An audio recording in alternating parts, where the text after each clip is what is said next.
మరణానికి ప్రధాన కారణం పరకామణి కేసులో రెండవసారి విచారణకు హాజరవడమే. సో ఆ చోరీ కేసులో విచారణకు హాజరయ్యేటువంటి క్రమంలోనే ఆయన మరణించాడు. ప్రస్తుతానికి ఆయన మరణంపై అనుమానాలు వ్యక్తమవుతున్నాయి. ఒకసారి సతీష్ కుమార్ కుటుంబీకులు ఆర్టీవీతో మాట్లాడుకొచ్చారు. వారేం మాట్లాడారో చూద్దాం. మన కర్నూలు జిల్లా పత్తికొండ ఊరైనటువంటి మన కుమ్మర సతీష్ కుమార్ ఇన్స్పెక్టర్గా గత ప్రభుత్వంలో పనిచేస్తూ ఉన్నాడు. ఇప్పుడు కూడా ఎస్ఐగా మన గుంటకల్ అనంతపురం జిల్లాలో సిఐగా పనిచేస్తున్నాడు. ప్రస్తుతానికి ఆయన గత ప్రభుత్వంలో విజిలెన్స్లో పనిచేస్తూ తిరుపతి టీటీడీ దానికి సంబంధించి ఇప్పుడు పరకామణి కేసు విచారణలో భాగంగా ఇప్పుడు 2 తూర్లు తిరుపతికి వెళ్ళాడు. ఇది 3వ తూరి. ఈ తిరుపతికి వెళ్ళడంలో మన ఎవరో దుండగులు ఆ కేసు మోస్తాదనే రౌడీ మూలకలు ఖచ్చితంగా మా కుమార కుల బాంధవుడు సతీష్ కుమార్ అనే వ్యక్తిని ఈరోజు దారుణంగా అనే చెప్తున్నాం. ఎందుకంటే మా బాధ, మా ఆవేదన, పసిపిల్లలు చిన్న వయసులోనే ఎస్ఐగా నుంచి సిఐ దాకా వెళ్ళిన వ్యక్తి, డిఎస్పీ ఎస్పీ దాకా పోయే వ్యక్తి ఈరోజు మా కడప మంట ఆవేదనలో ఈరోజు కొంతమంది మాట్లాడుతూ ఉంటే ఈరోజు ఏం చెప్తా ఉన్నారు, అది సతీష్ కుమారు కాదు ఇది అన్నారు. వాళ్ళు కళ్ళు మూచుకున్నారా? ఆ రోజు మీరు చేసిన తప్పులకి ఈరోజు మా సతీష్ కుమారు నీతి నిజాయితీగా పలుకుతున్నాడు కాబట్టే మీరు అబద్ధాల కోరు కాబట్టే మీరు ఈరోజు మా సతీష్ కుమార్ ఆత్మహత్య అని భూమన కరుణాకర్ రెడ్డి ఎట్లంటాడని మేము ఖచ్చితంగా మా కుమ్మర కుల సంఘాల తరఫున ఖచ్చితంగా అనంతపురం జిల్లా నుండి తీవ్రంగా ఖండిస్తున్నాం. ఎందుకంటే భూమన కరుణాకర్ రెడ్డి మీరు అక్కడ పోయి చూచారా? లేకుంటే మీరు చూసింటే మీరేగిన ఆత్మహత్యగా రైలు కింద దొబ్బారా? మాకు ఆ డౌట్ వస్తుంది. ఖచ్చితంగా ఇది సిబిఐకి అప్పగించి మా సతీష్ కుమార్ కుటుంబానికి ఖచ్చితంగా న్యాయం జరగాలని మేము కరుణాకర్ రెడ్డి చేసిన వాగ్దానాన్ని ఖచ్చితంగా కరుణాకర్ రెడ్డి అయితే పై స్థాయిలో మాజీ అధికారులు అయితే ఎవరైనా వాళ్ళ వెంటనే అరెస్ట్ చేసి వాళ్ళను కటకడాల పాలు చేసి మా సతీష్ కుమార్ కుటుంబానికి న్యాయం చేయాలని మేము తీవ్రంగా ఖండిస్తున్నాం. సతీష్ కుమార్ గారి మృతి చాలా బాధాకరం. ఈరోజు మేము ఆయన మృతికి అనంతపురం జిల్లా కుమ్మరి శాలివాన్ తరపున కూడా చాలా ఖండిస్తున్నాం. ఆయన ఒక నీతి నిజాయితీతో తన అధికారంలో బాధ్యత తీసుకోవడం కూడా గత పాలకులకు పట్టడం లేదు. పరకాంలో భాగంగా గత ప్రభుత్వంలో జరిగిన అవినీతిని ఆయన నిర్దిష్టంగా నీతి నిజాయితీగా కనుకొని ఒక సాక్షిగా పరకాంలో వచ్చేసి ఆయన ఒక మెయిన్ సాక్షిగా విట్నెస్గా ఉండడం కూడా ఆయన దురదృష్టం అని చెప్పేసి ఈరోజు చాలా బాధాకరం. ఆయన టీటీడీ విజిలెన్స్ అధికారిగా గతంలో పనిచేసినాడు. ప్రస్తుతం కూడా రైల్వేలో సిఐగా కూడా బాధ్యత నిర్వహిస్తున్నాడు. నీతి నిజాయితీగా అధికారిగా పనిచేస్తున్నాం. ఈరోజు పోలీస్ యంత్రాంగం కావచ్చు, ప్రభుత్వ యంత్రాంగం కూడా ఒక బ్లాక్ డేగా మేము భావిస్తున్నాం. ఎందుకంటే ఒక అధికారికి కూడా ఒక భద్రత లేక ఈరోజు ఆయన ప్రాణాలు కోల్పోవడం చాలా బాధాకరం. ఎందుకంటే ఈరోజు ఆయన ఒక సిట్ విచారణకు వెళుతుంటే తిరుపతికి గత రాత్రి రైల్వే ప్రయాణంలో భాగంగా సిట్ విచారణకు వెళ్తుంటే గత పాలకులు ఎవరైనా కావచ్చు, గత పాలకులు వాళ్ళ నిజ స్వరూపాలు బయటపడతాయని చెప్పేసి వాళ్ళు జైలు జీవితం గడుపుతారనే ఒక బాధతో, ఒక ఆలోచనతో, ఒక అనుమానంతో ఈ వ్యక్తిని అని చెప్పేసి మాకు అనుమానం కూడా ఉంది. కాబట్టి ఈ రోజు మేమంతా ఒకటే డిమాండ్ చేస్తున్నాం. నేటి అధికార ప్రభుత్వం కావచ్చు, తప్పనిసరిగా ఇది సిబిఐకి విచారించి సిఐ మృతికి తప్పనిసరిగా కారణమైన దుండగులను వెంటనే శిక్షించాలి. వాళ్ళు ఎంతటి వారైనా, మాజీ ప్రజాప్రతినిధులైనా ఎవరైనా కూడా సిఐ మన సతీష్ కుమార్ మృతికి తప్పనిసరిగా వాళ్ళు శిక్ష అనుభవించాలని చెప్పేసి ఈరోజు అనంతపురం జిల్లా కుమ్మరి శాలివాన్ తరపున డిమాండ్ చేస్తున్నాం. ఈరోజు నా పేరు కేవోలుపతి, అనంతపురం జిల్లా కుమ్మరి శాలివాన్ సంఘం నాయకులు. మేము బడుగు బలహీన వర్గాలకు చెందిన వ్యక్తి, కానీ సిఐ సతీష్ కుమార్ నీతి నిజాయితీతో తన బాధ్యత నిర్వహించాడు. ఈ రోజు ఆయన తన వాంగ్మూలాన్ని తిరుపతిలో సాక్ష్యం చెప్తాడని ఒక భయంతో గత పాలకులు ఈరోజు ఒక వ్యక్తి మాట్లాడుతున్నాడు ప్రెస్ మీట్ లో, సతీష్ కుమార్ వక్రీకరిస్తున్నాడు. ఆయనకి ఏమన్నా వచ్చి కుటుంబ కలహాలు ఉన్నాయా? ఆయన ఏమన్నా ప్రేమ వ్యవహారం వైఫల్యమైనాడా? లేకుంటే ఆర్థిక ఇబ్బందులు ఉన్నాయి? ఎందుకు ఆ విధంగా మాట్లాడుతున్నాడు? కాబట్టి వెంటనే చంద్రబాబు నాయుడు ప్రభుత్వం, కూటమి ప్రభుత్వం తప్పనిసరిగా ఈ సిఐ సతీష్ కుమార్ మరణాన్ని దర్యాప్తు జరిపి సిపిఐకి అప్పగించి తప్పనిసరిగా దుండగులను శిక్షించాలని చెప్పేసి ఈరోజు మేము డిమాండ్ చేస్తున్నాం. కుటుంబానికి కూడా ప్రగాఢ సానుభూతి తెలియజేస్తూ ఆ కుటుంబాన్ని కూడా ప్రభుత్వం ఆదుకోవాలని చెప్పేసి ఈరోజు మా కుమ్మరి రైట్, ఇక్కడ మీరు విజువల్లో చూడండి, అక్కడ రైట్ నా లెఫ్ట్ సైడ్లో కనిపిస్తున్నటువంటి ఈ విజువల్లో చాలా స్పష్టంగా రవికుమార్ అనేటువంటి ఆ నిందితుడు ఎవరైతే ఉన్నారో ఆయన పరకామణి దాని కేసులో ప్రధానమైనటువంటి ఒక కల్ప్రిట్. సో ఆయన ఆ ఫారెన్ కరెన్సీని చోరీ చేసి దాచుకోవడం మనం చూస్తున్నాం. క్లియర్ విజువల్లో కనబడుతుంది ఫారెన్ కరెన్సీని దాచుకోవడం అనేది. సో ఇది ఎక్కడిదో కాదు, టీటీడీ వెంకటేశ్వర స్వామికి ఇచ్చినటువంటి భక్తుల యొక్క కానుక, దాన్ని లెక్కించేటువంటి క్రమంలో ఈ రకంగా ఆ డబ్బుల్ని దాచుకున్నటువంటి ఈ వ్యక్తి పైన గతంలో సతీష్ కుమార్ ఫిర్యాదు ఇచ్చాడు. సో ఫిర్యాదు పైన గతంలో ఏం జరిగింది తెలియదు, కానీ ఆ తర్వాత ఇద్దరు రాజీ కుదుర్చుకున్నారనేటువంటి ఒక చర్చ కూడా ఉంది, ఇద్దరి మధ్య చర్చ జరిగింది.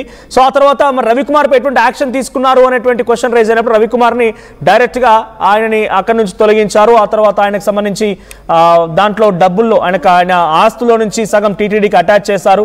ఇలాంటి చర్చ జరిగింది. సో ఇప్పుడు సతీష్ కుమార్ అదే కేసులో రెండోసారి మళ్ళీ విచారణకు హాజరవడానికి వెళ్తూ ఉన్న క్రమంలో ఈ ఘటన చోటు చేసుకుంది. నిన్న రాత్రి 12 గంటల సమయంలో ఆయన ట్రైన్ ఎక్కాడు. రాయలసీమ ఎక్స్ప్రెస్ A1 కోచ్లో సీట్ నెంబర్ 4ని బుక్ చేసుకున్నాడు ఆయన. సో ఆ సీట్లో ఆయన వెళ్తూ seat number 29 berth number 29 seat book చేసుకున్నాడు. ఆయన వెళ్తున్న క్రమంలో మధ్యలో ఏం జరిగింది తెలియదు, కానీ 2-3 గంటలకల్లా ఆయన మరణం సంభవించి ఉంటుందని చెప్తున్నారు.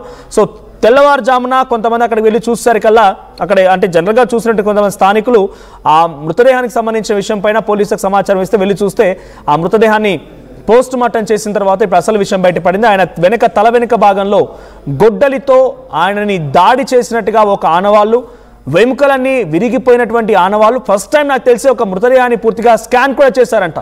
సో పక్క ఎముకలు ఇతర బాడీలోని పార్ట్స్ అన్ని కూడా విరిగిపోయాయి. సో గొడ్డలితో వెనక భాగంలో దాడి చేసినట్టుగా ఉంది. సో ఎవరో ముమ్మాటికి ఆయన హత్య చేసి ఉంటారనేదే ప్రధానంగా తెలుస్తున్నమాట. ఆయన ఎవరో దాడి చేసి ఈ రకంగా దుర్మార్గంగా చంపాలనేటువంటి కుట్ర చేశారనేదే చాలా స్పష్టంగా అర్థమవుతోంది. సో ప్రస్తుతానికి ఈ కేసు విచారణ కోసం 12 పోలీసు బృందాలని ఏర్పాటు చేశారు. సో నాయుడు సిద్ధంగా ఉన్నారు మరోసారి. నాయుడు, సో ప్రజెంట్ సతీష్ కుమార్ మరణం పైన ప్రధానమైనటువంటి అనుమానం ఎవరిపై ఉంది? అంటే రవికుమార్ గతంలో ఆయనపై కంప్లైంట్ ఇచ్చారు కాబట్టి రవికుమార్ పై అనుమానం వ్యక్తమవుతుందా, లేదా ఇంకేదైనా మధ్యంతరంలో కూడా ఆయన అక్కడ నుంచి విధులు నిర్వర్తిస్తూ బయటకు వచ్చిన తర్వాత ఆయన వేరే దగ్గర కూడా పనిచేస్తూ ఉన్నారు, గుంతకల్లో GRPFలో CIగా పనిచేస్తున్నారు, ఇంకెవరైనా శత్రువులు ఉన్నారా? ఆయనపై ఇంత కుట్ర పన్ని కసితీరా హతమార్చాల్సిన అవసరం వెంబడిస్తే తప్ప, ఆయన ట్రైన్లో వెళ్తున్నారు, వెంబడిస్తే తప్ప సాధ్యం కాదు. అంత పని ఎవరు చేస్తుంటారు? అనుమానం ఎవరిపై వస్తోంది? మనోజ్, ఈ పరకామణి కేసు మొదలైనటువంటి నుంచి పెద్ద సంచలనంగా మారినటువంటి పరిస్థితులు అయితే కనిపిస్తున్నాయి. మరొకటి, ఈరోజు ఏకంగా ఒక వ్యక్తి, ఒక ఆఫీసర్ ని ప్రాణాలు లేకుండా పోవడం అనేది అసలు ఇప్పటికీ మిస్టరీగానే మారినటువంటి పరిస్థితులు అయితే కనిపిస్తున్నాయి. ముఖ్యంగా ఇతనికి ఎందుకంటే సతీష్ కుమార్ కి గతంలో కూడా ఆ పరకామణి కేసు అంశంలో కూడా పలుమార్లు ఆయనకు ఒత్తిడి మేరకి గతంలో ఉన్నటువంటి కొంతమంది అతను రిటర్న్ గా లెటర్ రాసినప్పుడు కాంప్రమైజ్ అవుతున్నప్పుడు కూడా మనకు ఉన్నటువంటి సమాచారం, ముఖ్యంగా ఏదైతుందో ఒక CI నాకు బలవంతం చేయడం వల్లనే నేను డ్రాప్ అవుతున్నట్టుగా కూడా ఒక లెటర్ కూడా రాశాడు అనేది మనకు తెలుస్తున్నటువంటి ఇన్ఫర్మేషన్. ఇటువంటి పరిస్థితుల్లోనే ముఖ్యంగా ఇతను చనిపోయిన పరిస్థితులు కూడా అది తెలియడానికి ముఖ్యంగా ఏదైతే ఉందో CID అధికారులు ఎంక్వైరీకి రమ్మన్నటువంటి పరిస్థితుల్లో ఉదయం అయినా కూడా రాకపోయే సమయానికి ఇతని సెల్ లొకేషన్ ట్రేస్ అవుట్ చేస్తే అది ఇక్కడ ఏదైతే ఉందో తాడిపత్రి దగ్గర చూపిస్తుంది అని చెప్పేసి అక్కడ నుంచి CID కానిస్టేబుల్స్ రైల్వే వారికి ఇన్ఫర్మేషన్ ఇవ్వడం, మా ఆఫీసర్ ఒకతను ఇక్కడ రావాల్సింది, ఇక్కడికే రీచ్ అవ్వాల్సింది, ఇప్పటి వరకు రాలేదు, కొంచెం ఎంక్వైరీ చేయండి చూడండి అని చెప్పినటువంటి పరిస్థితుల్లోనే వీరు రైల్వే అధికారులు ఎంక్వైరీ చేస్తే ఇక్కడ ఏదైతే ఉందో తాడిపత్రి దగ్గర ఉన్నటువంటి సతీష్ కుమార్ మృతదేహం బయటకు పడింది అనేది ఒకటి తెలుస్తున్నటువంటి పెద్ద.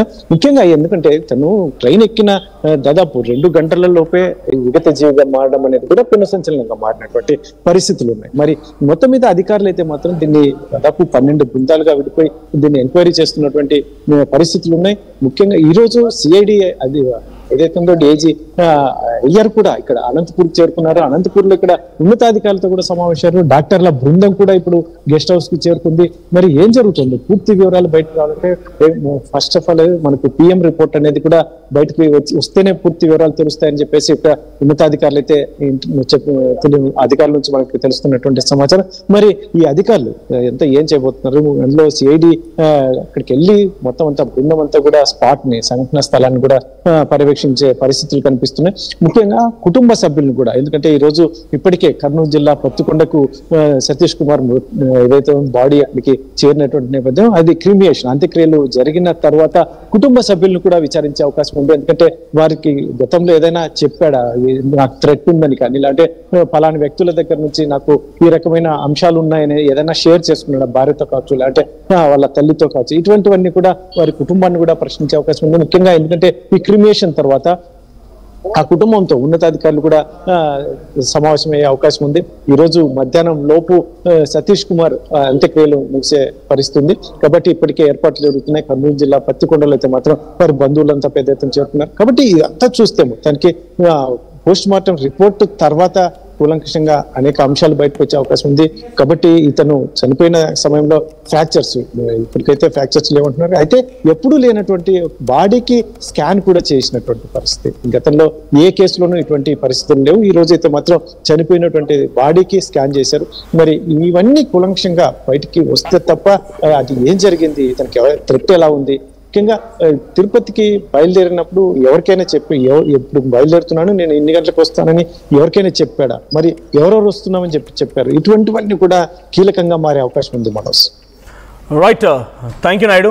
సో మొత్తంగా సతీష్ కుమార్ మరణంపై అనేక అనుమానాలు తావిస్తూ ఉన్నాయి. 12 పోలీస్ బృందాలు ఏర్పాటు చేశారు ఈ కేసు విచారణ కోసం అని చెప్పి. సో ఒక కేసు విచారణకు ఆయన హాజరవుతున్నటువంటి ఆ క్రమంలో ఆయన అర్ధరాత్రి సమయంలో ట్రైన్ ఎక్కాడు. అలా వెళ్తున్న క్రమంలో ఆయన ఎవరు వెంబడించారు, ఎవరు వెంటాడారు, మరి నిజంగా ఏం జరిగిందని ఇంకా తెలియాల్సి ఉంది. ప్రస్తుతానికి ఆయన మరణాన్ని మాత్రం చాలా స్పష్టంగా ఎవరో చేసినటువంటి మరణమే, ఆయనని చాలా కుట్ర పన్ని హత్య చేశారన్నట్టుగా పోలీసులు నిర్ధారించారు. చూద్దాం మరి ఈ కేసు ఎటువంటి కొలిక్కి తీసుకుంటుంది, ఎటువంటి మలుపులు తీసుకుంటుంది అనేది.